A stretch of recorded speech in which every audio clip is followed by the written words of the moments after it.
Assalamualaikum warahmatullahi wabarakatuh, pemirsa. Acara ISHAPE tahun 2025 yaitu International Conference on Sustainable and Harmonious Architect Planning and Environment.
Being kind to your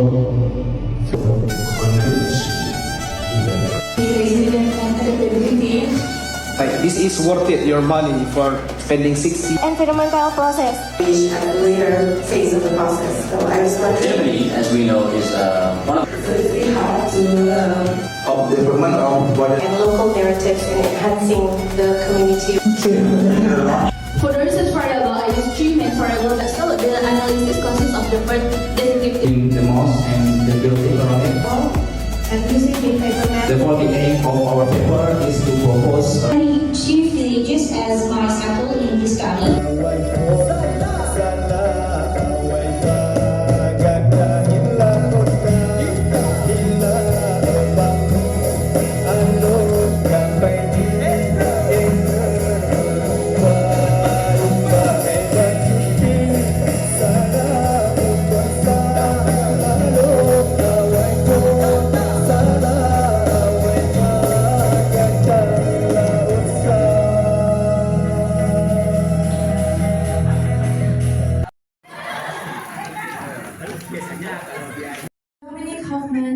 From Frankfurt University of Applied Science, Germany.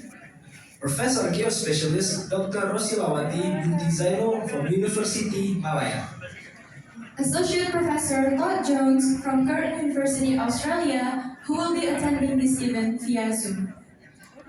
Rosilawati Zainul is a professor of urban analyticals and at the Department of Urban and Regional Planning, Faculty of Built Environment, University of Malaya. And the second speaker will be Professor Dominic Hoffman, from Professor of Infrastructure and Environment at the Frankfurt University of Applied Science, Germany. And the third one will be online, Professor Todd Jones from Curtin University of Australia, Perth. So please, coming to the stage, Professor Geoscience, Geospecialist Rosilawati, and of course, Professor Dominic Hoffman.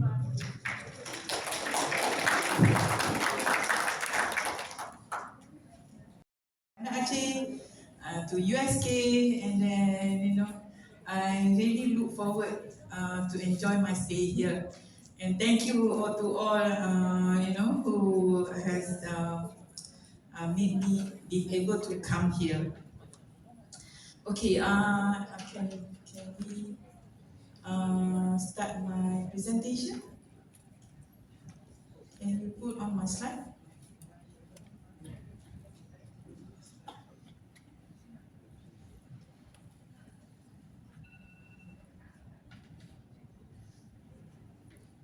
Okay, the title of of my presentation is harnessing local wisdom and cultural heritage for sustainable community development. My background is in urban planning.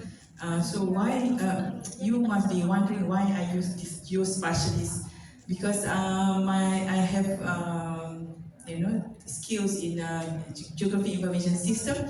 So I did a lot of works projects related to GIS. Okay, so right, next. So the content of my presentation would be like local wisdom, cultural heritage, and urban planning. Okay, combining the three together, and then how do you blend it? So what are the strategies that we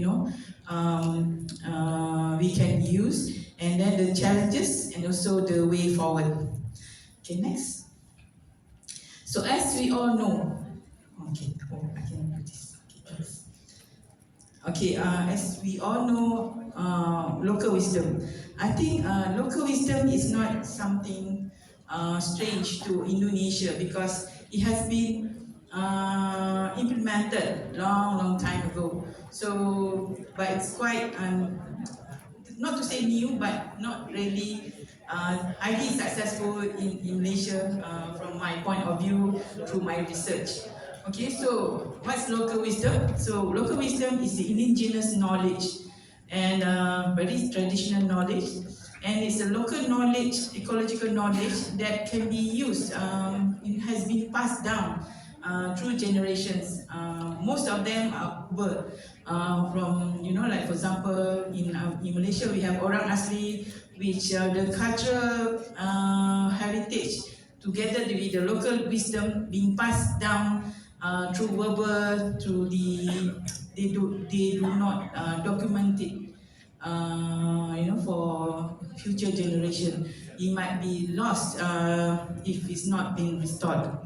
Okay, it's a community body of knowledge, practices, beliefs, and also innovations developed by the community. So, how do we get this to be, implemented into policies? So it's quite very challenging. Okay, so what next? Sorry. Okay, so the characteristics of this local knowledge is place-based.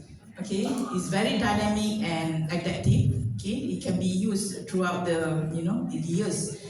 It's very holistic, and then it's community-owned. Okay, so from Malaysian perspective, we have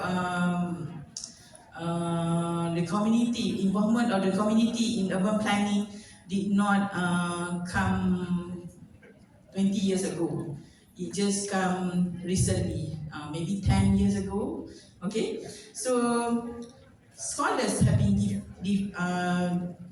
has defined local wisdom in many perspectives, but it meant the same thing, meaning that it's referring to the traditional ecological knowledge. Okay, so local wisdom in urban planning. Okay, so as I mentioned it just now, it's a plan-based and participatory design, and then ecological integration, whereby you can see the traditional ecological knowledge for nature-based solution, like for example water system, like tourism, fishing, and so on. Okay, and then the cultural, social sustainability. So they embed this in historical land use pattern. So, but now we have to, like for example, merge it with the technology, and then we have also policy and practice alignment. So we have to make sure that what the cultural practices, okay, of this the practices of this local knowledge being embedded into our urban planning policies. So these are the examples of local knowledge. Okay, so the Indonesian, I think that's why I mentioned just now, Indonesian has is, I think, the most being implemented is in Indonesia, and then we can also see in Thailand, and Malaysia probably later on. Okay, so yeah, there's a few about indigenous land urbanism, and then ecological wisdom in China, and also rural-urban linkages. So yeah, these are the examples. And then we also have cultural heritage, tangible and also intangible. So yeah, it can also be used in the daily lives. So whether it's being implemented in the policies, it's a bit how to say, it's a bit difficult. Okay. Okay, local wisdom and cultural heritage. So the two are deeply interconnected. So it forms the core component of intangible cultural heritage, serving as the living expression of the community. So if the community is able to highlight their local wisdom in their daily practices, people will be able to see the sustainability of that community. And then the local wisdom and cultural heritage, the role of preservation and revitalization, integration in education and development. So what we can do here is that if we can actually embed it into education, it will be a successful moment in the sense that the local wisdom can be documented and it will last longer. Okay, so how do you get this to be, blended in the community development? It has been, how to say, quite a while.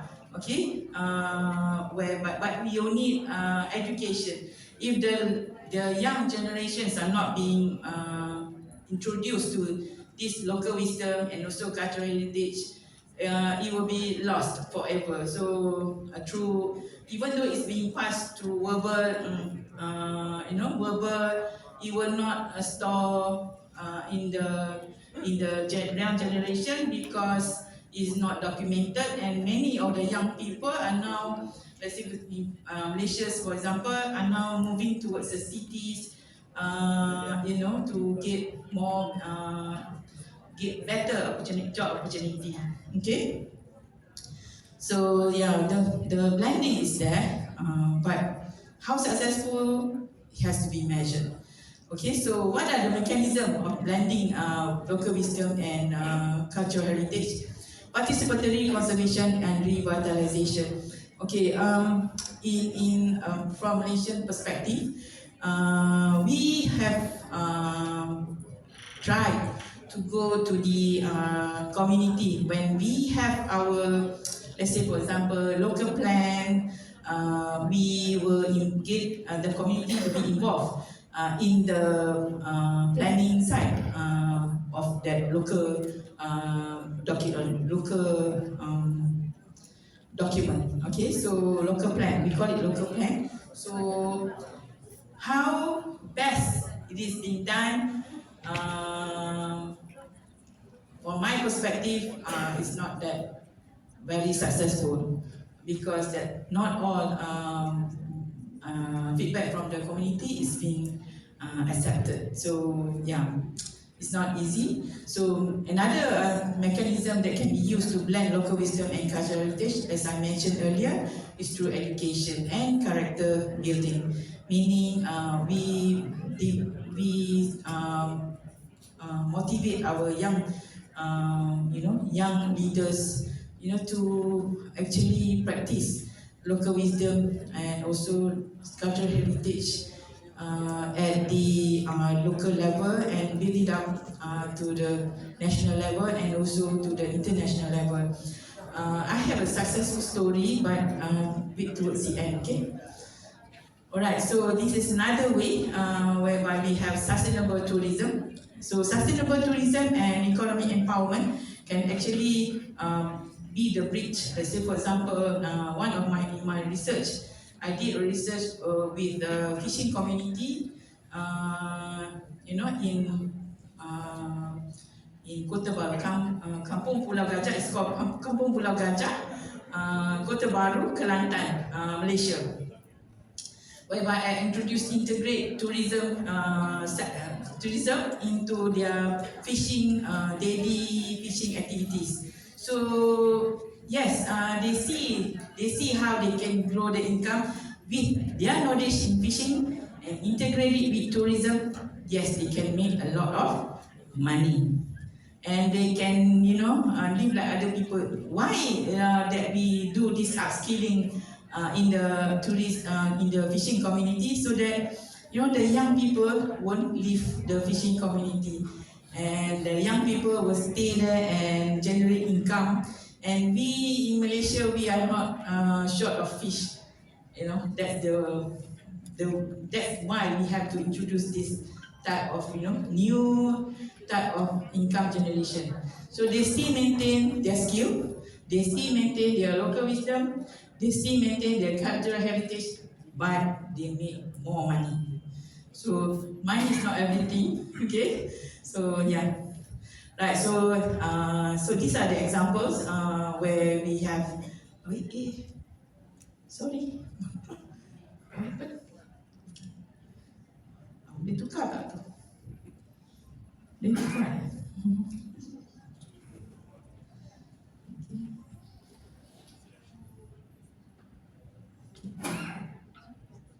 Okay. Lagi.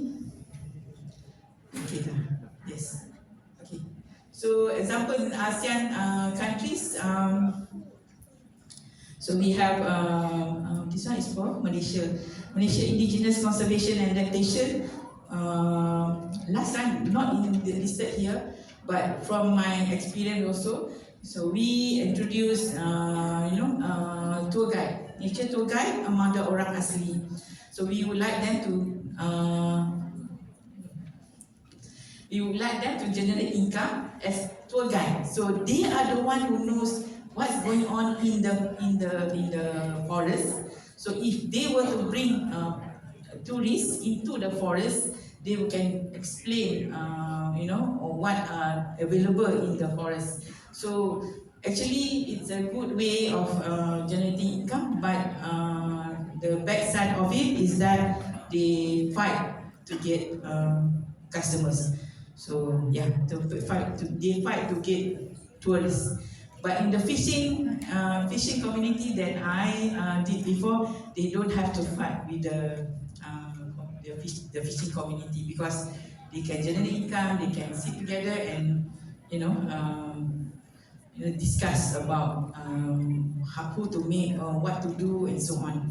So yeah, that's another one that I would like to share with you. Okay, so we have to live in harmony. We cannot disrupt the environment, and at the same time, we must be able to generate income. So planning draws on traditional ecological knowledge to promote resource efficiency, biodiversity, and climate adaptation, ensuring long-term viability. Okay, without depleting the natural assets. That's why I was saying about do something, make money, but at the same time you preserve the nature. Okay, so yeah, next.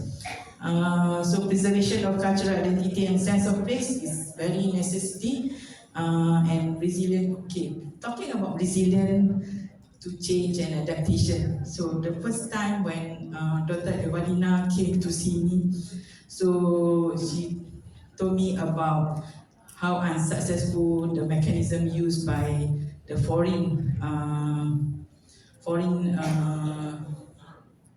experts, in telling ways how they manage the tsunami, the earthquake prevention.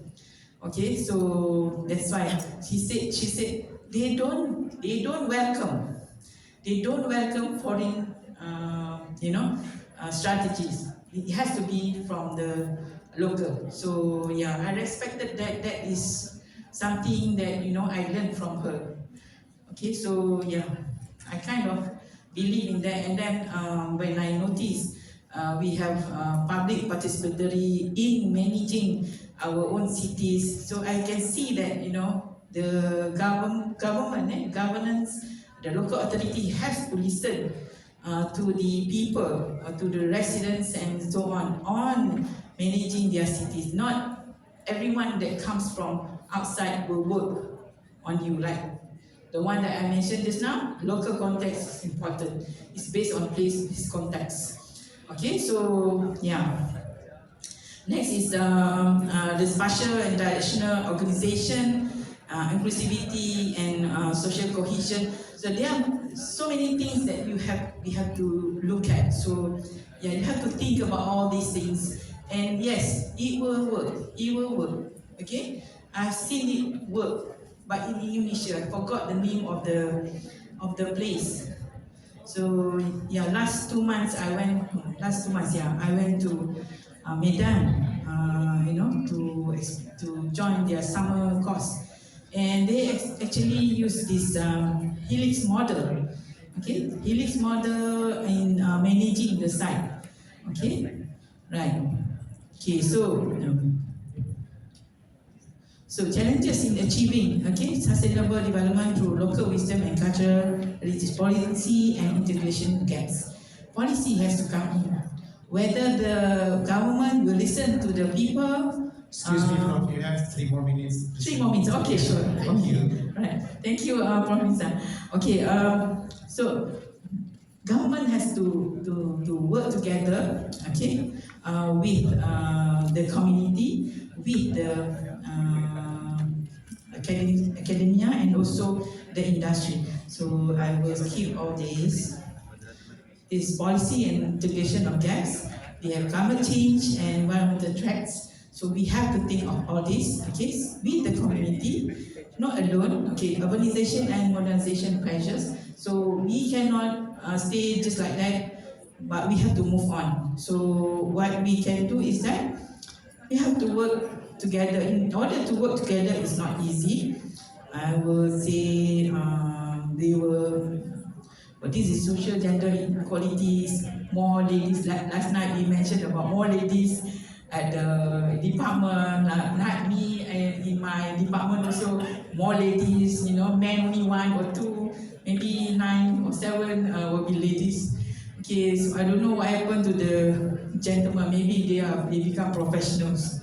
Okay, then lack of empirical evidence and measurement, as I mentioned just now, it's not easy to get data from them. From the, like for example, the fishermen. I'm going to be very quick. So this is what the number 7, balancing preservation and utilization. It has to be balanced. And then the way forward, we have to strengthen the policy frameworks and integration. We have to strengthen it. We have to do something about it. And then number 2 is to enhance community engagement and education. We have to upskill our people so that they have the knowledge in order to participate in the planning part. And then integrating technology in local wisdom. We cannot do away with the technology. The technology will change over time, and local wisdom has to be integrated with the technology, the current one. And I believe that the new generation will be able to convert the technology and local wisdom together and produce new innovative ideas. Then this is improving the funding. So funding, you can get a bit more. Then developing measures, research and empirical tools. Promoting inclusivity. One more. This one, the way forward.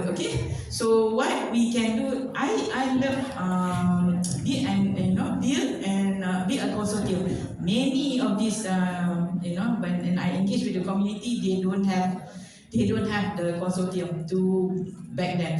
A good example of a consortium that can build is telapak.org. Can you click on the, just show, Secretariat, can you click on the link? Just want to show. Click on the link, please. No, link. The link telapak. That one. Wrong linknya. That's the link. Yeah, that's the link. The telapak. This is a good example. Why? It works. This is from Indonesia and from Sumatra. It works. I have not seen this in Malaysia, but it works. I keep telling my students, please refer to this dalapak.org is good.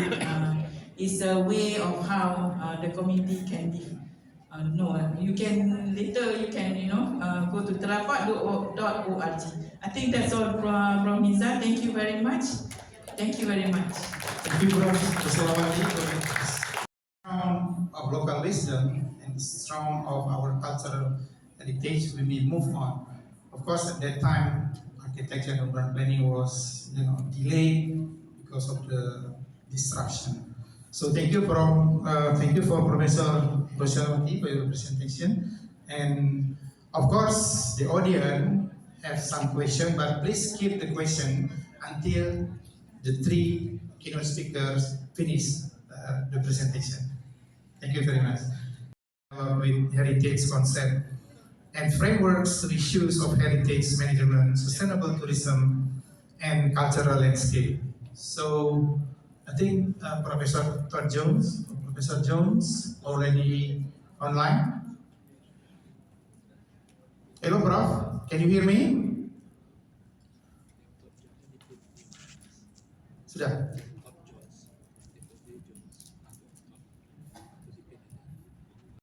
You have 20 minutes to present your presentation, and I will be a timekeeper as well. So I already read your background a little bit, but Professor Jones will be presenting his research in the title Living Cultures and Heritage Processes, Heritagization, Custodianship, and Batik. That's interesting. They have Batik. Yeah? Okay, Professor John, without further ado, the time is yours now for 20 minutes. Thank you. Assalamualaikum dan selamat sejahtera bagi semua. Bapak Ibu yang saya hormati, terima kasih atas undangan dari organisasi ini untuk hadir di konferensi ISHAPE. Saya akan menyampaikan presentasi hari ini dalam bahasa Inggris. Because it's an international conference, but also because my English is much better than my Indonesian, so excuse me. So today I want to focus on how to understand the complexity of heritage in local places in Indonesia. Thank you very much, Ibu Rosilawati, for explaining the importance of place space, local wisdom, and discussing this in the context of the planning system. What I want to focus on is I guess how to understand the complexity of heritage, where you have these overlapping types of heritage or overlapping perspectives on it. Heritage in Aceh, for instance, has many overlapping histories and ongoing relationships. Heritage in Aceh can be thought of as colonial, local, inter-Asian, ethnic, pan-Islamic, national, popular, or traditional, to name a few. So how can researchers approach this complexity, this richness, without dumbing it down or missing things or making terrible mistakes? So Laura Ann Stoller, a scholar who thinks about this complexity, writes in her article, Imperial Debris. Making connections where they are hard to trace is to recognise that these are unfinished histories, not a victimised past, but consequential histories that open to differential futures. So there's the possibility of different ways things happening on the basis of heritage if we understand it differently. So I think George Orwell said something similar with a different emphasis when he wrote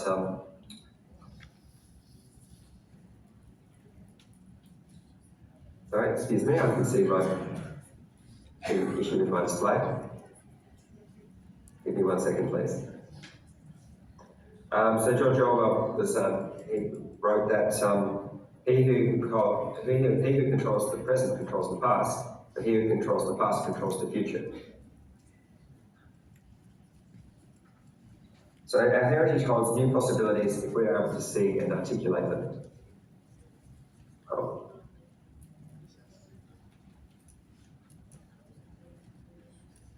Excuse me, everyone. I'm just having some issues with my screens here. Okay. I'll just get my screen up and share it there.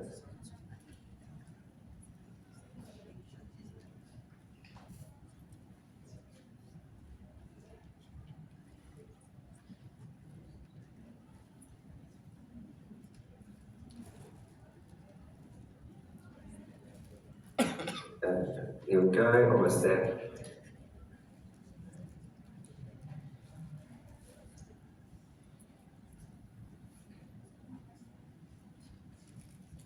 Thank you for bearing with me.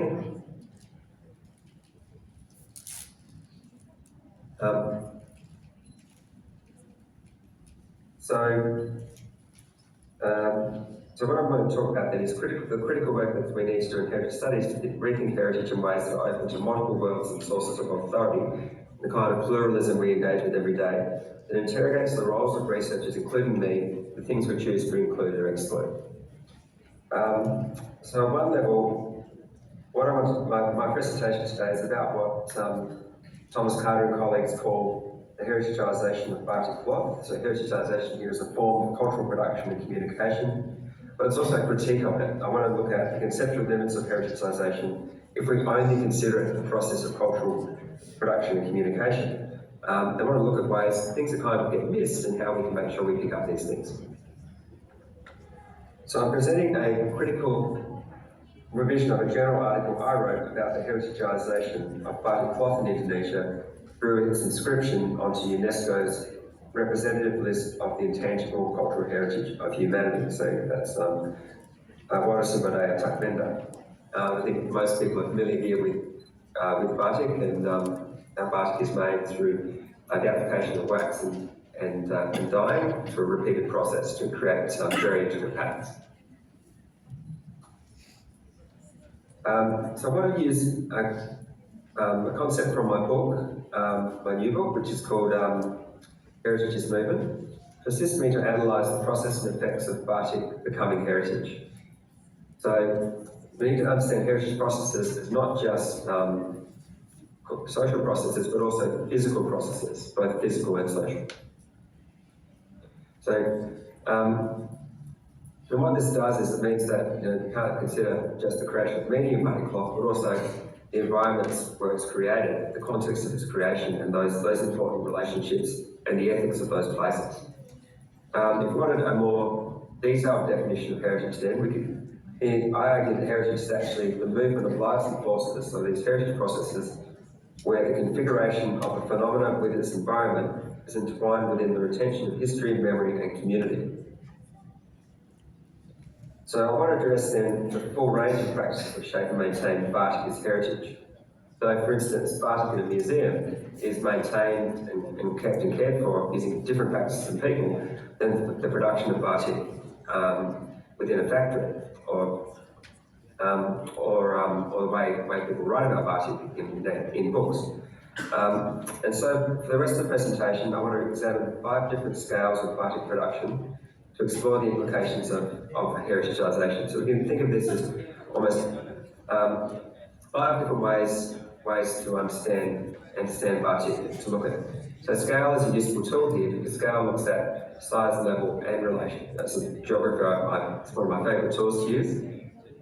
So size is the spatial pattern, so where it happens, and the dimension where it happens, the spatial parts of it. Level are the level of government and other institutions that are involved, and then relationship are how the relationship is articulated between the phenomena and those different levels. So it's in those relationships that we see the possibilities, the different possibilities, but also collaborations and conflicts in terms of what Batik is and what it could be. So the first scale I'm going to look at, we can call academic Batik. The academic Batik, or the study of Batik, focuses on the history and typologies of Batik. So for instance, there's court Batik. So this began under Sultan Agung in the early 17th century. It was a period of intensive development where Batik became more intricate and symbolic. It was the time when the hunting was invented, the hunting tools. So this is the pen-like tool for drawing wax and fabric, allowing for this intricacy and detail. There were sumptuary laws, or laws that meant that only certain patterns were allowed to be produced and worn by the nobility.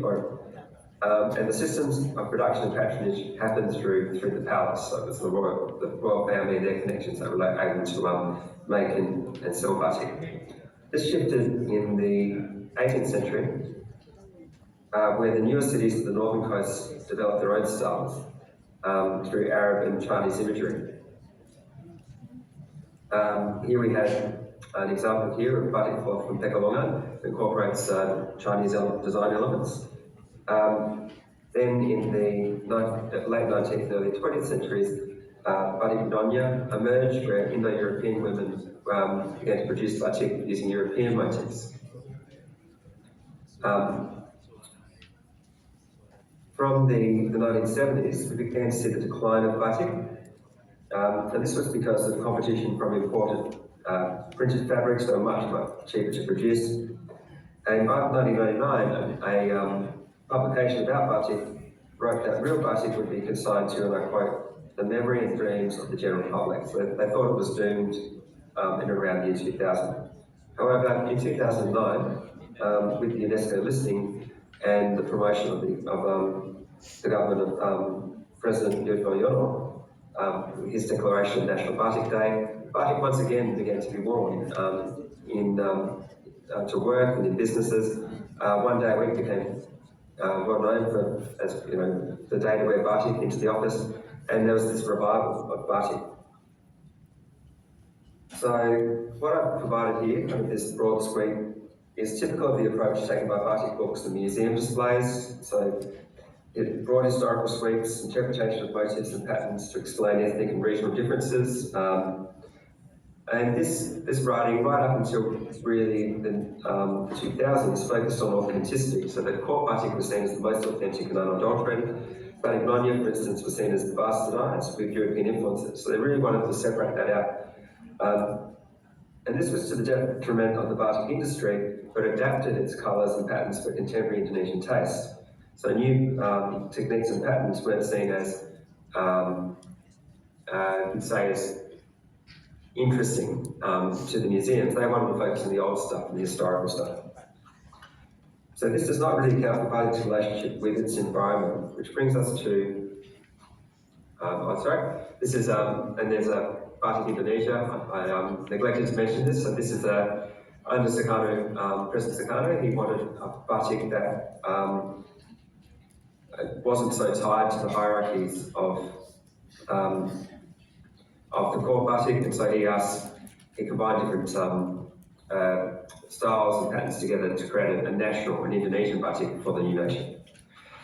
So now I want to turn to museum batik. So this started actually quite early too. In the 1880s, with the start of museums, when Dutch industrialists donated their batik collections. So batik was collected here to try to develop cheaper Dutch imports for Indonesian markets. This failed when Indonesian manufacturers invented the batik cap, or the stamp batik, which was much cheaper to produce.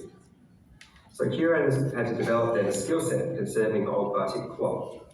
And batik actually became a common way for Europeans to be introduced to Indonesia. So Linda Hansen, in her chapter, Batik Conservation in the Rotterdam Museum of Ethnology, lists a series of threats within museums to batik. She writes that the museum itself is a risk due to handling batik. And a quote from this is that a batik collection is constantly threatened by a decay unless the museum has adequate conservation and restoration facilities. So if you think about it, there's a whole different scale of batik heritage existing in these museums around addressing these threats and looking after the batik. And it's actually a remarkable achievement that batik that's over 100 years old is still in Dutch and other museums, given its inherent qualities. But it's also a choice. It's a choice to keep this. These museums could have commissioned or collaborated to get replacements from batik producers, or chose to shift to contemporary batik styles, and instead they're focusing on these original pieces. The skills of the curator differ to the skills of the batik artisan, or the pengrajin batik. These are mostly women. Batik drawing is considered really women's work in Java, still today. So batik tulis, or the hand-drawn batik, requires the mastery of the chanting. According to researchers who have mastered batik drawing, it is incredibly difficult and exacting. You can read the quote on the screen from Trish Hodge. She writes that this is proses ini membutuhkan kesabaran dan konsentrasi yang tinggi. And Philip Kitley called the chanting a tool of care, of painstaking attention to detail, of subtle involvement in the work of hand. It's hard work to use this. So these, just to emphasise the skill of the Penguin batik, the batik experts that exist. There are effects on the body. There are issues with wax odours and respiration of Banda Asan over the course of a lifetime of breathing in this wax, and also with eyesight of working in poorly lit rooms. I'm sorry, Professor June, you have 2 more minutes to go. Thank you. 10 more? 2 more minutes. 2 more minutes. Okay. Okay, I've only been going for 14, but okay. So this is the batik body scale. I'll probably need to go a little long. The next scale is the batik navel loops. So the batik navel loops began to transform when batik became popular again in 2009. So you can see this is Lawaya, 20 minutes from Central Solo. It has the tall compounds and the limas and houses. But families kept the batik production items, so there's these kind of private museums through here. But with the introduction, with the repopularisation of batik, with the new sales, new businesses started, and then we began to see the neighbourhood transform, such as this new house in Lawaya, but also you can see here a traditional factory on the left and a new factory on the right-hand side. So the Kampung batik were transformed as well through this. But what I really want to finish up with here is the invisible batik factories. So whilst some work takes place in the Kampung batik, and most work is outsourced, so this led Rebecca Joseph in her impressive dissertation on batik workers to call this the invisible batik factories of the Javanese. So there's uses the putting out system, or where raw materials is given to Pengrajin batik, these female batik artists, who then do the work at home and then return the work to a middleman, or normally a woman, called the Mbok Mas. Artisans are reliant on the largesse of the Mbok Mas. They assume the financial risk may not be paid if the work is deemed inferior. They're not considered employees, so there's no minimum wage. So these relationships are absent from the museum. Colonial era researchers and batik engineers denied the women artisans were actually skilled experts. For instance, Gerrit Rufeyer, the leading Dutch expert in batik at the start of the 20th century, argued their skill was inherited and in her Javanese blood, that this wasn't something that was acquired through painstaking work and training. Joseph's interviews in 1987 found that batik entrepreneurs thought that Javanese women only had an innate ability to do chanting work that only requires practice. So there's a denial of the expertise of these Pengrajin. So this presentation then demonstrates that the echoes of colonial heritage research reverberate in the absences and representations of batik today. So the effects of heritage here are troubling. There's recognition of the expertise, skill and training of female batik Pengrajin are absent from museums and most publications, not mentioned. The gendered poor pay and working conditions is particularly troubling and undermines the future of batik, tools and batik production. Who's going to ask their children to go into work that's poorly paid and very difficult to do?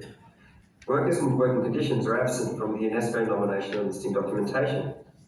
They're also absent from the conservation of batik in museums. They could be replicating old batik, working with Pengrajin batik. Instead, they're keeping the old batik through painstaking approaches able to be shown. In terms of missing these things, I missed them as well in my first publication. I wanted just to reflect here to finish up on why I missed them. I think I did because I did not focus on how social and political processes are entwined with environmental processes. I missed the place-based context of production, or I didn't actually pay attention, you could say, to the local wisdom of the Pengrajin batik. I did not look for the environments that produce and maintain batik and how they are sustained, and this misses important dimensions of batik production.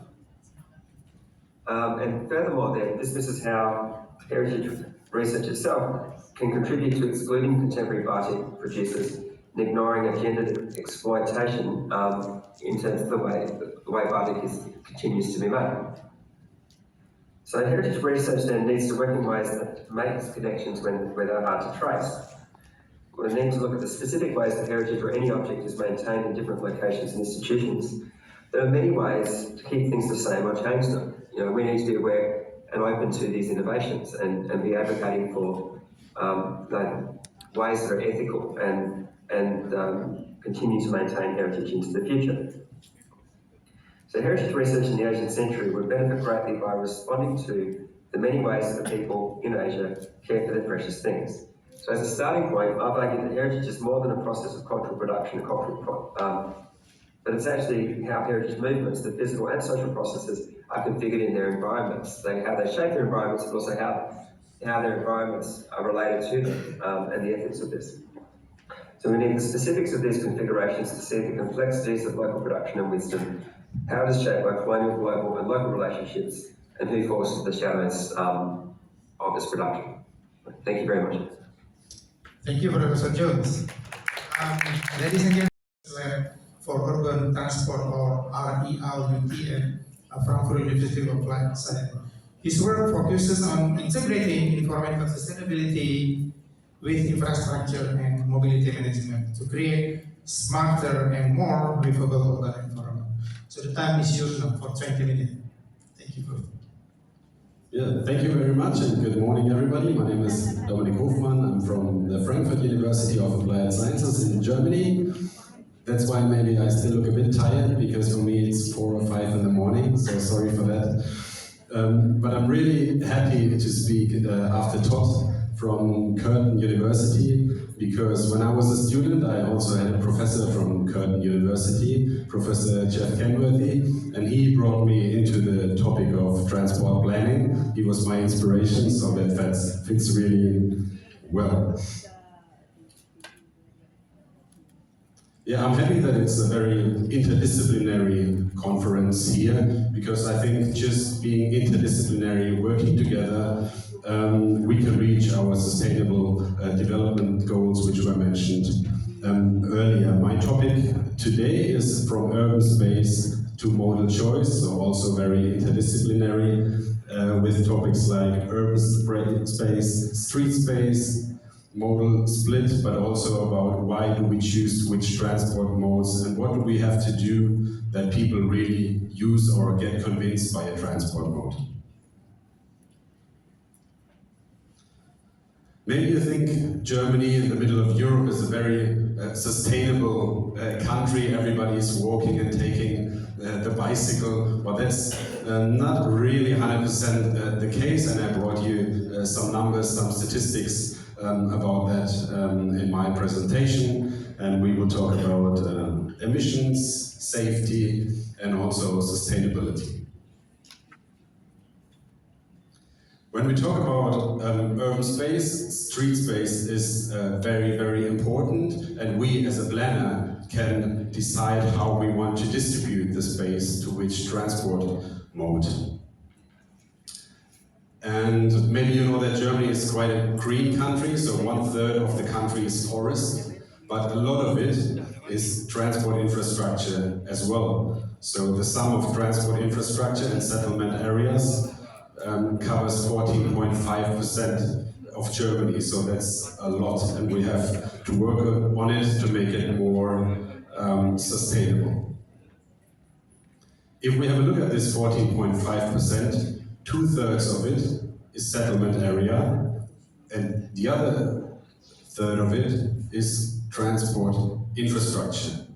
So if we have, for example, 40 hectares of settlement areas, we have 20 hectares of transport infrastructure, which is really a lot. And if we have a look at the distribution in the European Union, 93% of transport infrastructure are roads and 4% is rail infrastructure.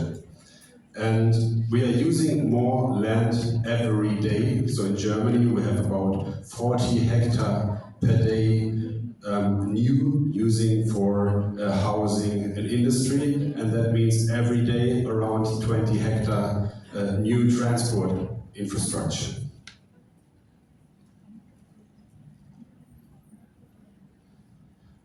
I live in the city of Frankfurt. Frankfurt is quite small, not even 1 million inhabitants, almost 800,000, but the metropolitan region is quite big. We have around 6 million inhabitants. Of course, maybe you know the big airport in Frankfurt, and we have a lot of transport infrastructure in Germany because it's quite central of Germany. So we have the airport, we have the highways, we have a very dense train network, and almost 21% of the city area of Frankfurt, of the land area, are covered with transport infrastructure. So it's really a lot, but it's also a very high, valuable, good space in general, and also the street space. But as in a lot of countries, most of the street space is dedicated and designed for motorized individual transport, which is not really sustainable, and we have to think about it, is that really fair? And that's why we're going to have a look at the numbers, and we start with the emissions.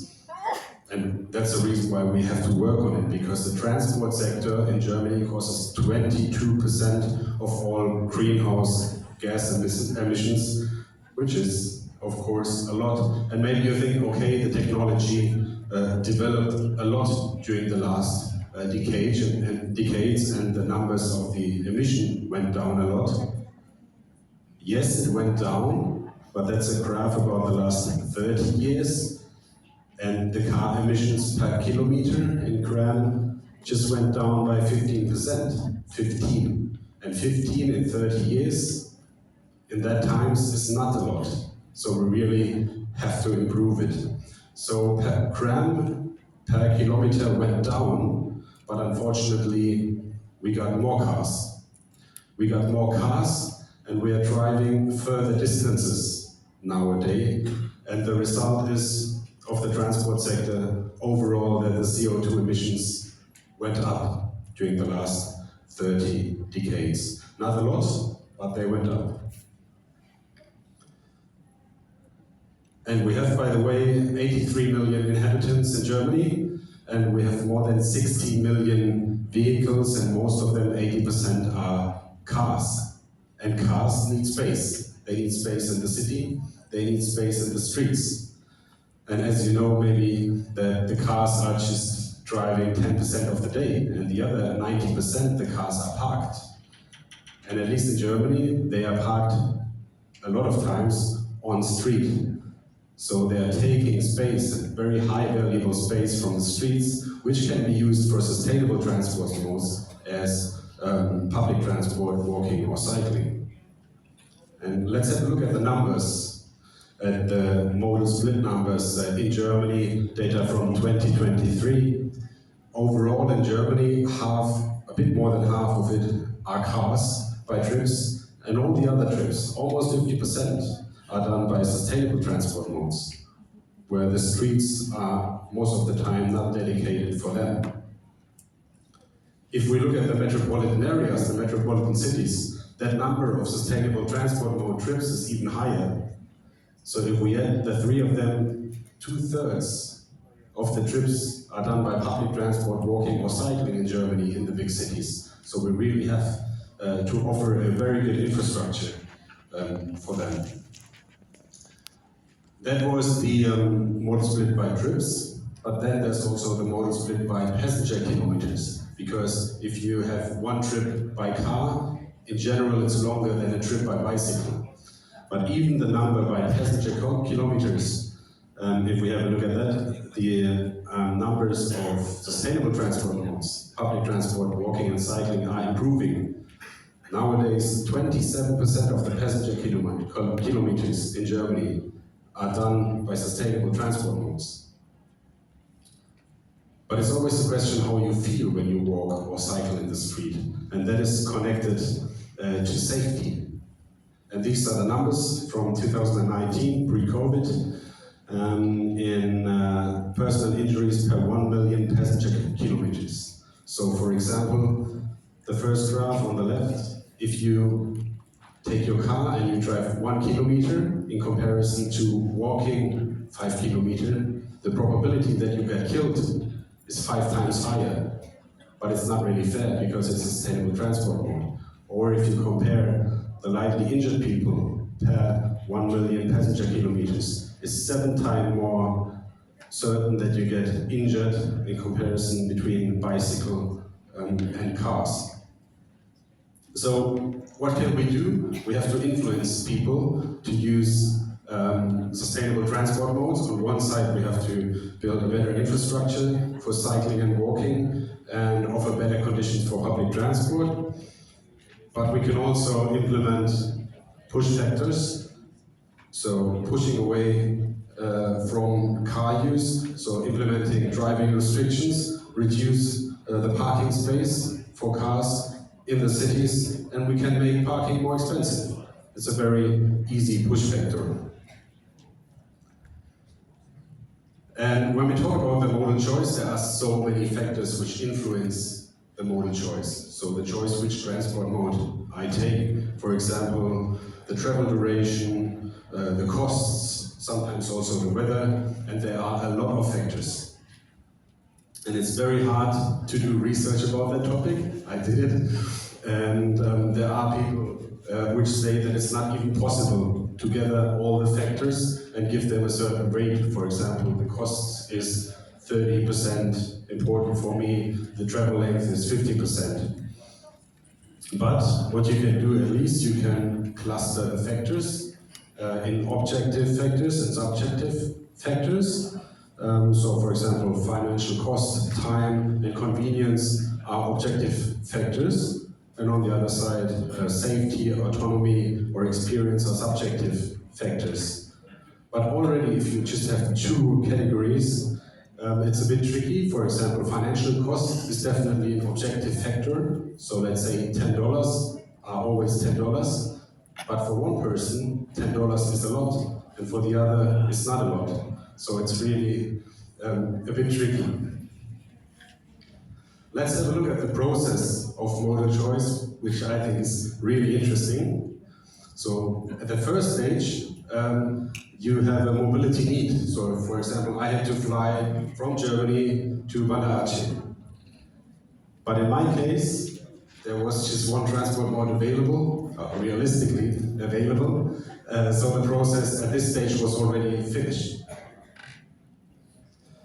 But there are other examples. For example, if I go to work, it's half an hour trip, or between half an hour and an hour. I have different transport modes available. I could walk, I could take the train, I could take the car, I could cycle.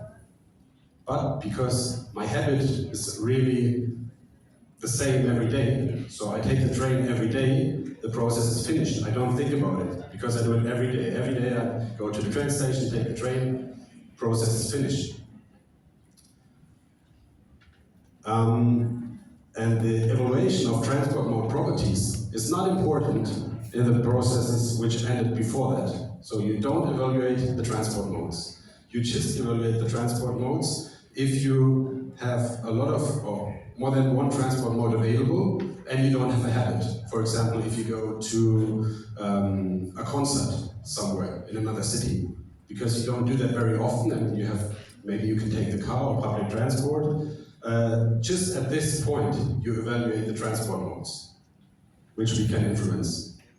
And then you have the modal choice, and you can choose between a non-sustainable transport mode or a sustainable transport mode. So we as the planners work on transport mode properties, which unfortunately come very late in the process, and we have to try to improve these factors that the relevance gets higher. So one of these factors which is a bit underrated is the mobility design. For cars, it's always important how they look like. But what about the train? What about train station? What about the buses? What about maybe also a bicycle? For mobility infrastructure or transport infrastructure, there are several design factors. For example, the material, it influences people. For example, the shape, how it looks like. Or public infrastructure, very important, the orientation, it's also still a design factor. Readability, can I read the screens where the bus is going to, or other informations? Order and structure of the infrastructure. also a bit connected to the orientation. Comprehensibility is a station maybe so complex and I can't orientate and I just get lost in it. Then of course, if we talk about design, the color also always has an identity. And last but not least, and also very important today, when we talk about urban areas and city planning, the surrounding area. So the direct surrounding area around a transport infrastructure is the most important design factor. And let's have a closer look what emotions are important if we talk about the surrounding factors, because emotions influence your modal choice. So first of all, it's trust. It's a very important emotion which can get figured, for example, in public transport infrastructure. It's also the joy. Joy is also very important. It could be also an interest. Maybe the station looks very, very special, very interesting. I really want to go there and use the transport mode. Or on the other side, another emotion, a positive emotion is surprise. And number 5 is the desire, which is a bit connected to the interest. So emotions and design is a very important factor when we talk about also public transport infrastructure, not just motorized individual transport. And with this knowledge, we come back to the modal choice concept. And the design is here a transport mode property, and we have to raise it, we have to make it more visible, more important. But the second factor where we can influence the modal choice very, very easy is if people are moving. If they are moving from one country to another, from one city to another, if they don't have any habits and they're thinking about which transport mode to use, that's the point where we have to start influencing them. Or if they are getting kids, or if an infrastructure is closed because a bridge has some issues infrastructurally. That's the point where we have to influence people using sustainable transport modes.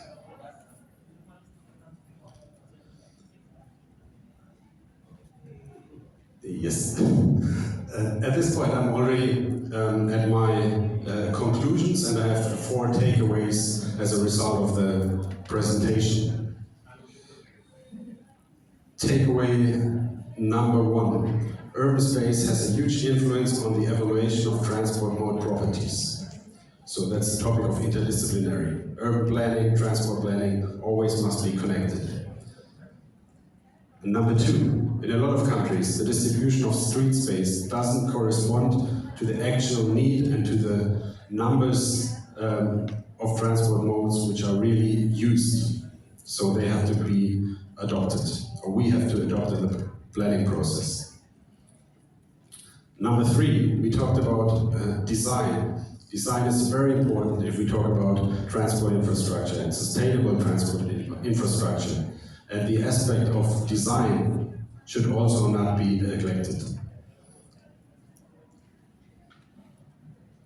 And the last aspect was the development of new habits. That is the chance for planners to influence the modal choice of people which don't have a habit at this point.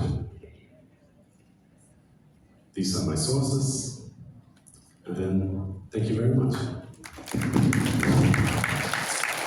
Thank you, Professor Mohammed, for your very fruitful information regarding sustainable urban transport in our future cities and regions. As what I have read, Germany is very strict in cars emissions. Especially in, I don't know what grade of Euro, Euro 6 or Euro 7 in Germany now? Sorry, Euro 6, the standard, the benchmark of emission. Is it Euro 6 or Euro? Yeah, Euro 6 is the news, but Euro 7 will be published or will come into place really soon. Yeah. But unfortunately, in Indonesia is still Euro 3, for the motorcycle, like Kawasaki, Yamaha, etc. So this means we still, need to improve, not to use fossil fuel vehicles anymore. Okay. Thank you, Pak Mirza. So I'm Asrul, lecturer at Department of Architecture and Planning. So my question to Prof. Dominic. So I would like to ask about how to finance public transport, because just this morning I saw Instagram post our former President Jokowi said regarding to the fast train bus kereta cepat, that is not this public transport is social return on investment. So I'm not sure whether public transport should be subsidized or not, and how much. Transport. And then there are also, of course, private companies which then offer the public transport, but it's controlled by the federal state level. We don't have free public transport in Germany, but it is quite cheap, and it got cheaper the last years because they really want to invest in public transport, that more people use it. So they implemented a ticket for around 60 euro per month, which is really cheap, cheaper than most of the tickets added. And for this 60 euro, you can travel everywhere in Germany with local or regional public transport, with the trains, with the buses, subways, everything. And that's really a big success model. So millions of these tickets got sold, and if they are bought by the companies where people work for, they get it a bit cheaper. So that's one trick how they improve the numbers, because a lot of citizens say, okay, if I work for that company, then I get the ticket for free, even if it's just 60 euro. But the 60 euro model is a very big success. And how did they start that topic? That was really clever. They started in the summer with just with 9 euro per month. So for 9 euro per month, everybody could take public transport for 9 euro per month with it, which is almost nothing. So they shifted a lot of people from cars to public transport, and then slowly they raised the costs for the ticket up to 60 euro now, and it will more or less stay on that level. So that was a very good tactic.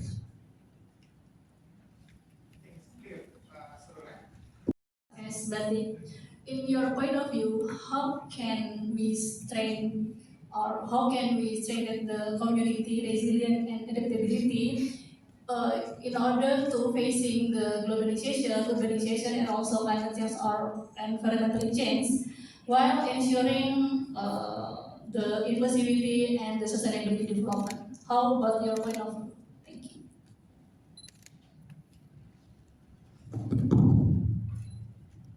Bismillahirrahmanirrahim. Thank you for the question. Okay, from the work that I have done, okay, if you look at the example that I mentioned just now, Telapak is a consortium that really empower the community. And it's not only, if you browse through the website, you will be able to see how Telapak emerged into being a big consortium where it helps in educating forester to plant. When you cut down one tree, you plant another tree. So, and then at the same time, they also provide a venue for the community to sell the product, the wood product, and also at the same time, they create the networking, the global networking, not the national networking anymore, but global. So it is very difficult to find a consortium like that in any other countries in Southeast Asia. I think Indonesia has made it. Okay, Telapak has made it. Please browse through Telapak. And then another thing that, once you are strong, you'll be heard. You'll be heard by the local authority. You'll be heard by the government. Once you see how you have presented the communities, the benefit that they gain, the community gain from the consortium, then the government will listen to this consortium. This consortium is made of professional people who are willing to help the community. They go from one community to another. When I first read about this Telapak, it was in I think 2009, 2000. It was a long time ago. It has been successful. I've seen it. And then another thing is that if you want the community to be empowered, other than the consortium, you have to. We have to practice helix model. Why helix model? Helix model is divided. You can have 3 helix model. You can 4 helix model, quadruple, triple, or penta helix model. So each one of them is representing one community. The other one is academia, and then industry, the government. Okay, so you can see how it goes. Okay, so have you heard of Huta Sialangan? Have you heard of that?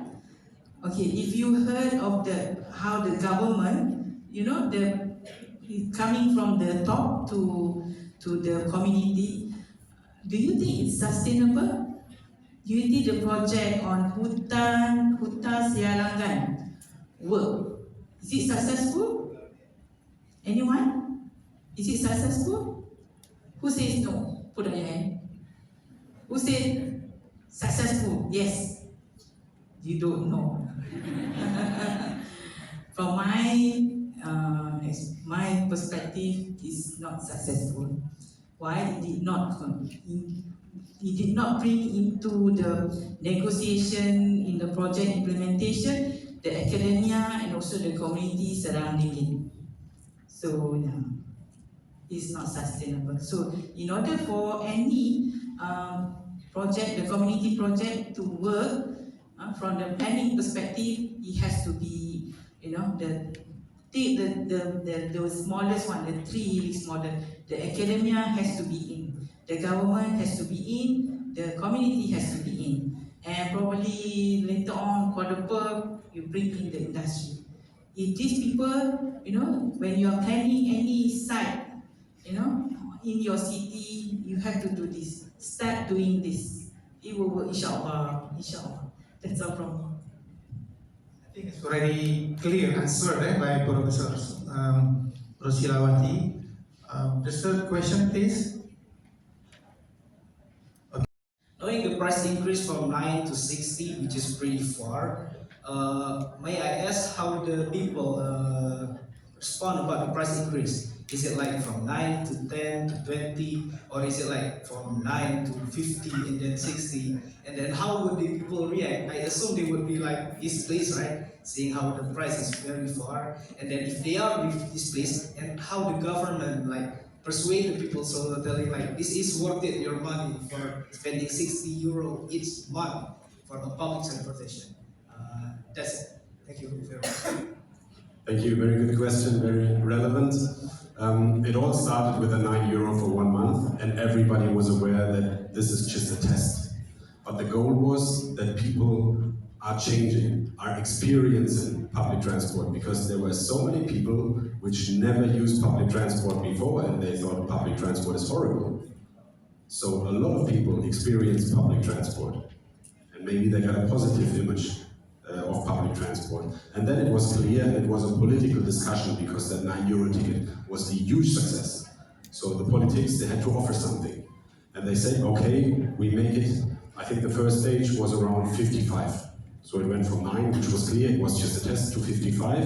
And then during the last years, it was just basically the inflation, which then €3 more, €4 more, which is the regular inflation. And it's still a big success. Of course, not as many people as a €9 ticket have the 60-something euro ticket, or €59, but it's still a big success. And it's €2 per day for public transport, using it all over Germany, so it's still really cheap. And I'm not convinced if public transport is completely free, because if something is free, people don't see the value and don't respect it. So even if it's just a small amount, I think it's better to charge a small amount than make it completely for free. So other than it's just a test, people will start using the public transport because the quality, right? Or is it easier accessible? knowing that if you're following public transport, you gotta follow their route, their time. Like I can't just go from my office and then go back home at like 3 o'clock because there are no bus right at that time, or maybe there's no train at that time. So is it like because that the quality of it's so good that people stop using it and paying for it, or is it any other reason people keep using the public transportation?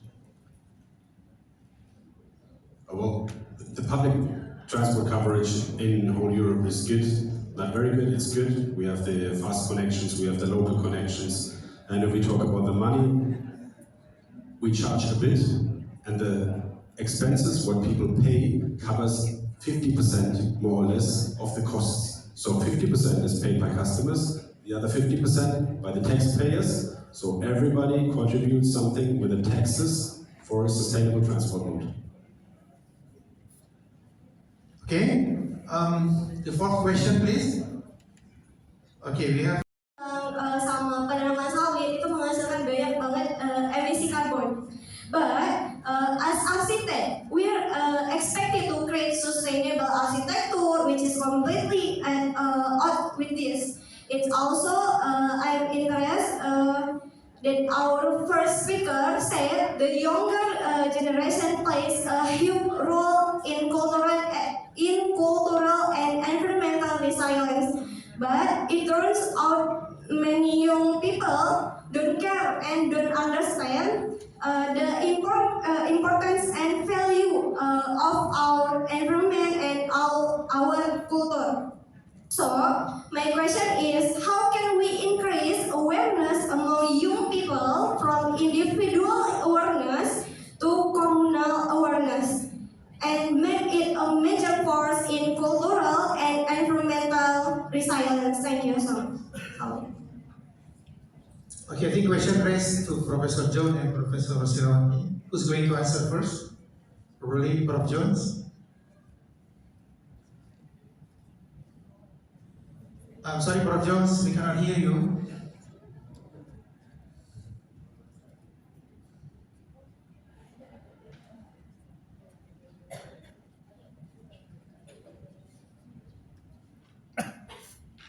Tolong dibantu deh. Gak ada suara.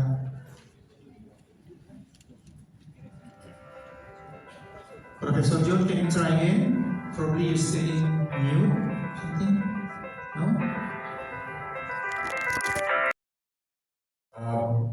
Yeah, I think probably the key point I'm trying to make here is that often when we consider, I think something that comes through too in Dominic's talk is that often when we consider political and economic processes, these things, the environmental is set aside or not considered. But my point here really is that when we're dealing with heritage, when we're thinking about it, what we need to look at is the relationships between heritage and the environment. Those processes that kind of maintain the heritage also maintain the surrounding environment. So when we're seeking to work with, say, a community that has a particular special place or heritage practice, we seek to understand those processes, how those processes work in the community, what they do in terms of managing that heritage, and then seek to strengthen those processes. And even as researchers, if we do research or architects, we're working on a place, then it's having that capacity to seek to understand those processes that are there already, not to see these places as not having heritage or the heritage is somehow separate to the community, but actually understanding these interconnections and making that, strengthening those positive processes, those positive connections as a key goal of what we do.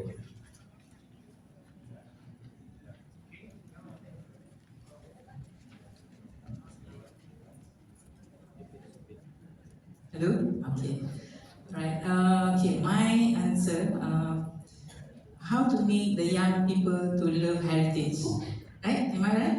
Okay. We have to create something like a game, like something that make the young people be interested. Yeah, what do young people like most? I think they like to watch TV, watch movie, watch play games. You know, I have grandchildren who likes to play games, Minecraft. Such a small kids, 4 years old, 6 years old. So how do you make them want to love heritage? We have to come up with something like a game, like heritage game to make them love it. Okay, to the young people, like for example, the 15 years old, like for example, just now Prof. Jones mentioned about this batik. Okay, do they know that they can sell batik online? Do they know that? Just get the design, sell the design. Okay, not the batik design is so expensive. Okay, so we have to educate the young people to actually use whatever skills that they have. Like for example, they have batik skills to sell it online. They can earn a lot of money. Okay, the young people, I think most of all love money, right? I don't know, I love money. I want to buy things, I need to have money. Okay? So yeah, I would say, we have to educate them. But the way we educate them, we need to use the technology. Not just like the normal one, you be interested, no. You won't work. To make sure that, like, for example, my grandchildren to learn to read, you have to come up with something. My grandson, 4 years old, how to make him like numbers. He watched number blocks. He knows multiplication. 8 by 8 is how much. You can just ask him. He will be able to answer. He's just 4 years old, so he's so into this number block series. That's how we need to educate the young people. That's what I believe. Thank you.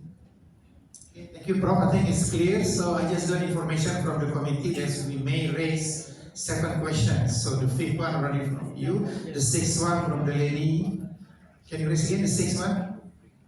Yeah, and then we have one more, the 7th one. You. Oh no, you the 7th one. Okay. All right. So after half a year or a year, depending on the length of the process, to exchange about the influence of the different methods and different disciplines. okay. And Professor Jones, please. Thanks, great question. I'm very afraid to say I don't know the answer to what kinds of materials were being used before batik. Yeah, I will make some inquiries myself before I can answer that one. So apologies, I'm not sure.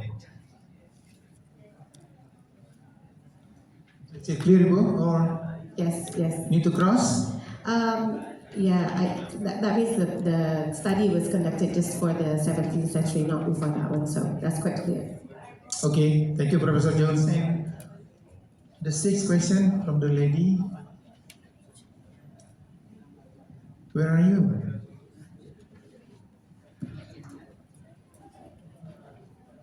Yeah.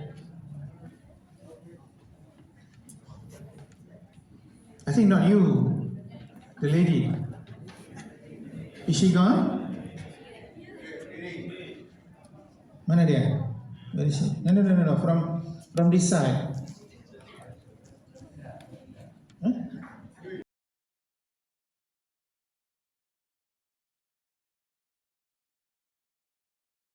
Great opportunities. Perhaps let me introduce myself. My name is Ahmad Yassin, currently studying in architecture from Faculty of Engineering. I'm also what really interests me is the infrastructure of Germany, as we know, is one of the most highly developed. It was always being. I've always admired the development of technology from Germans, especially Frankfurt with the sustainable transport infrastructure. So to give you a little bit of context, Mr. Hoffman, Banda Aceh City, as I observe, or as we all, the inhabitant of the city, live every day of our lives, the infrastructure of transport system is really minimal, or shall I say, it's barely there. There is barely any public transport. Well, there is the Trans-Kutaraja, which is free, but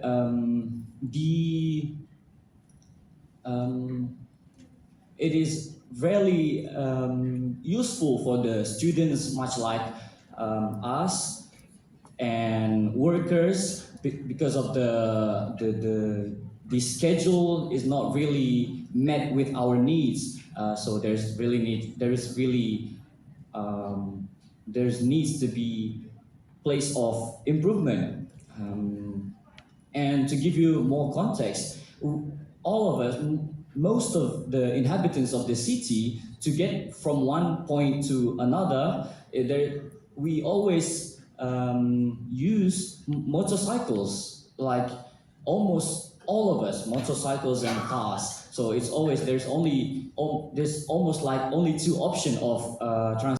There's a lot of factors to walk, to use the public transport, like it's highly hot in Aceh, in Banda Aceh. First the climate, and then the infrastructure also is not well maintained.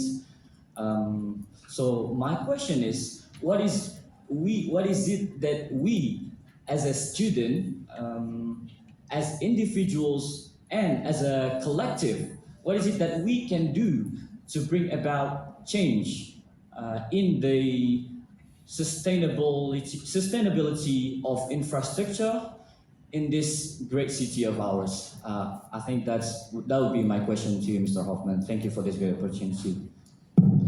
Yeah, thank you. Could be a very complex answer, but I make it rotated. That's always the important thing. We develop public transport every year. Every year we have new lines, we have new schedules based on the research where people and when people need it. So it's really important to respect the needs of the people. You have here a basic bus system, I heard, where there's a schedule which maybe doesn't fit to the need of the students. But a bus system is relatively cheap because it's not rail-based, you don't need electricity and everything. But you have to also develop it demand-orientated. And I heard that there are a lot of high-deck buses. And with this, you exclude a lot of people which can't really walk, which are maybe mobility impaired. And especially these people need public transport because they can't take the motorcycle, they can't take their bike. So it must be public transport, and to start with the buses is definitely the right aspect here. And maybe you also don't have so much space. The width of the streets is not very wide here, but you have the advantage that the speed is also quite low. So another thing to support sustainable mobility would be to use more bicycles, which is hot here, which is a big disadvantage. But what a huge successful factor was during the last years are electric bicycles. It sounds a bit simple, but so many people are using more bicycles because they don't sweat.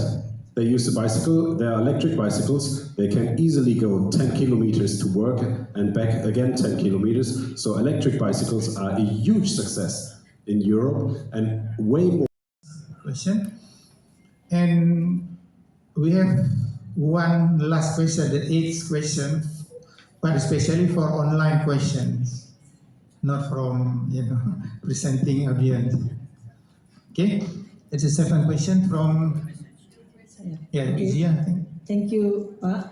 My name is Izia. I'm a lecturer at the Department of Architecture and Planning. Actually, what have you all speakers talk. It's very fruitful. Maybe my question a bit naive, I think. I would like to ask you, how do you work with the government? Because you have so many things interesting to do in that city, and we also have expertise on that. But our problem, we start in all the studies government. So I would like to ask you, what's your experience maybe working with the government, all of you. For example, like Ibu, you've been working on how to create the city with the identity reflection, and how as we heard many times in Banda Aceh, they talk about, government always talk about, we have to create the city that has Islamic identity, but we don't feel that. So we try to talk many times, but it's never happened. So I would like to ask you, what things you have done in your country, like three of you. What have you done working with the government so all your ideas can be implemented? We have problem with that. As well also can reflect our identity, not always the city, but from our costume. So how can we do that? So the city can reflect identity with the batik, because here also we do songket. The problem is government is not really supported. Then the people who make the songket has problem to sell. Then there's because we're not able to connect with the government, because we have the knowledge, but the government has the authority. So how can we do that? Then all your information can be implemented. Thank you. Regarding identity and the government, who's going to answer first? How do you work with the government? That's the problem. That's the Prof. Jones? Probably Prof. Jones first. And that's because, when you have an investment in heritage of any kind, it doesn't, the people who are paying for its management don't always benefit from it. And so there needs to be then, a range of investment from public and private, or subsidies from the government, in order to I guess, allow all the different kinds of value to flow from heritage. If it's just, so the person who owns a house investing in, say, the house and keep in an important heritage house being maintained, the benefit flows to other people, though. The people who sell things to the people who are visiting, things like this. So there needs to be collaboration across public and private sectors for these things to work. I think in terms of batik, there are real opportunities there in terms of, as I was saying, different ways of conserving batik, even in terms of reproduction of older cloths, things like this, working more collaboratively and having some of those resources flow through in these projects, flow through to the Pengrajin who are making the batik. So, yeah, and I'd say a part of this too is about how we do our research, how we work about it. So I think when we plan these projects, when we take on these projects, we need to work in ways that works across the community, private, government sectors, and produces, it facilitates those conversations to point to what could happen. So at the very least, we should be leaving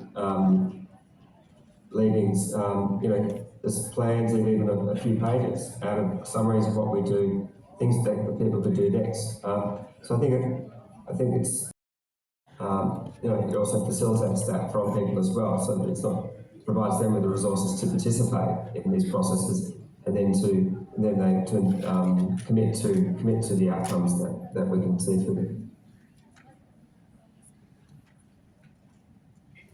Ibu, clear? Yeah, and then Prof. Hoffman, your turn. Yeah, talking about local identity regarding public transport is really, really important, because people have to identify with their public transport because it's there to serve them. And in Germany we have the regional transport authorities which organize the public transport in their region, and they all have their own identity, their own look, their own design.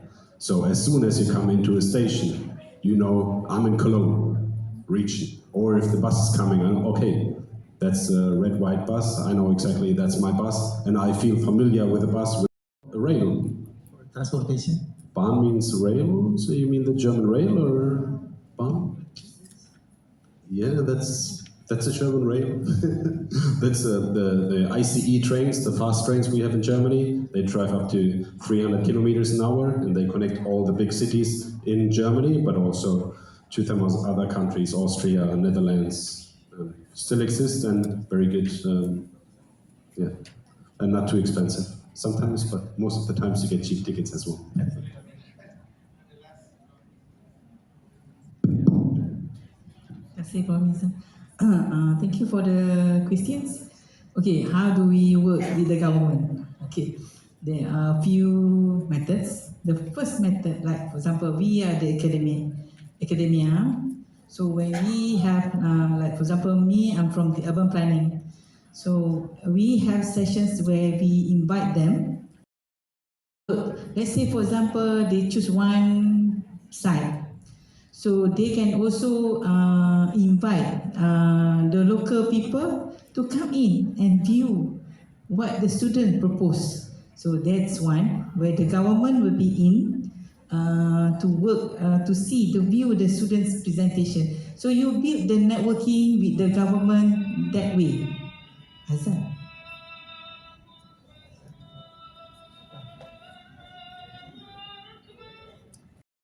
Local authority for our student, we have various, right? So our students project covers many places. So that's how you build the relationship. You invite them to come in, view the presentation, like quick session, or like when the students have final presentation, invite them to view the students' work. So you build the rapport. So once you build the rapport, they will like you. They will like you, and slowly they will invite you. Okay, to their whenever they want to make any meeting. Also, we want to hear from the academic, the lecturer from here, professor from here. So they will invite you to be in their meeting on any project. Another one is that you conduct research, right? So once you conduct research, you have to make sure that the output of your research will turn into policy. So you make policy. So because today is not like before, you know, today when they come up with any decision just like that, no.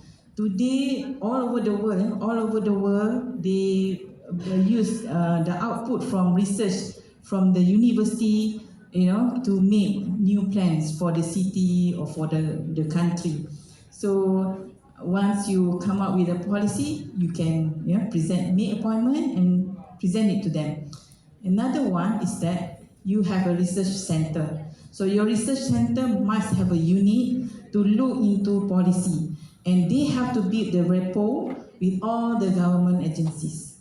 That's how UNIV Simlaya work. So we come up with the research. Once we finish, every single one has to come up with a policy. So we have a unit to look into this policy, and they build what we need to do next. Okay, we will meet you up with the respective agencies. So that's how we work. Okay, thank you.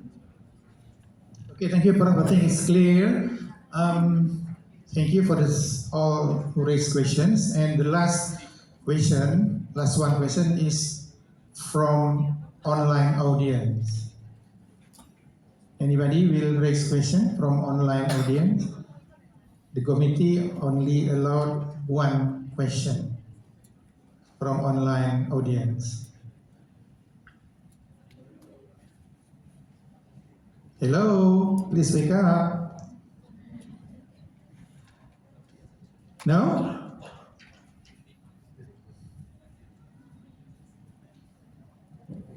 Whenever no one raise question from the online audience, what the what do you call that, keynote speakers thinking about the new concept, not the new concept, or the concept of eco-theology to develop architecture and urban planning in terms of sustainable development. Just short answer because time is limited now. Ada Tuhannya. Jadi eco and theology. John dulu, maybe Prof. John first. Sorry, Pak Mirza, could you repeat? I'm just struggling to hear your microphone a little bit. Could you just ask the question one more time for me?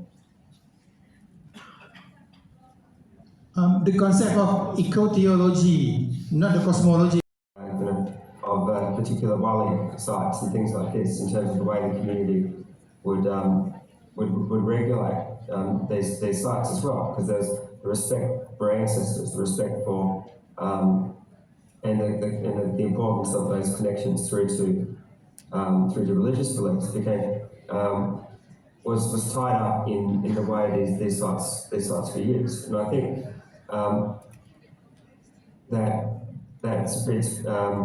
that offers these opportunities, I think, in terms of whether it's eco-theology or things like in Australia, we in particular pay attention to Aboriginal belief systems and ways of doing things. There's an understanding that these are forms of spatial management as well. So I think that's the opportunities there to work with these communities, to work and see what the how we plan space, in terms of whether it's architecture or landscape architecture or planning. So I think that's the opening really, is this broad shift I think we're seeing now towards what I call a pluralism through in how we want to work across different groups and belief systems, and that includes across whether it's a state-centered system and as well as these religious systems as well. Yeah, I just want to mention, because we are all more or less planners, and we plan for the people. And everybody is different, and every region, every city is different, and has different identities, different habits. Banda Aceh is a very student-orientated city, or a lot of students at least are living here for their needs. There could be a city which is just 10 kilometers from here, which has a completely different structure. So there's not one system you can spread out to a certain region or a certain country. You have always to respect the certain needs and the different needs of the people. Thank you. Okay, thank you for the question. Okay, theology, eco-theology is about, as a Muslim, we are scared of Allah. Okay, so we are guided by Quran and Hadith. Okay, there will be answers. You seek for answers, there will always be answers in the Quran and Hadith. To me, I have conducted one research related to this on the environment, whether they look after the river, because we had pollution on river pollution so many times. Whether they have background, religious background or not, when they are young. So we found out that those people who have religious background, they have some sort of fear, responsibility of looking after the river, which is okay. So we have to implant, put the seed right from the beginning to be scared of Allah for the Muslim, and to look after the property that we owe. We just borrow from Allah, so we have to really look after it. So the seeding of this Al-Quran and Hadith to the young ones is very important. So they were really, when they want to make a move, they will start thinking. So we want them to start thinking, is this the right one, the right thing to do? So as a planner, we need to, like for example, we are the academics, okay, we teach students. We have to tell the students, when you plan, you are planning for the people. Anything goes wrong, you'll be responsible. So they will plan with dignity. Yeah, that's all. Okay, thank you, ladies and gentlemen. I think we coming to the end of our session now, and thank you for all keynote speakers for sharing their knowledge and their presentation. Hopefully, this is very fruitful information, yeah, to us. And please give a big applause to all our main speakers, keynote speakers. Thank you very much, professors. And the last section is for those who ask questions.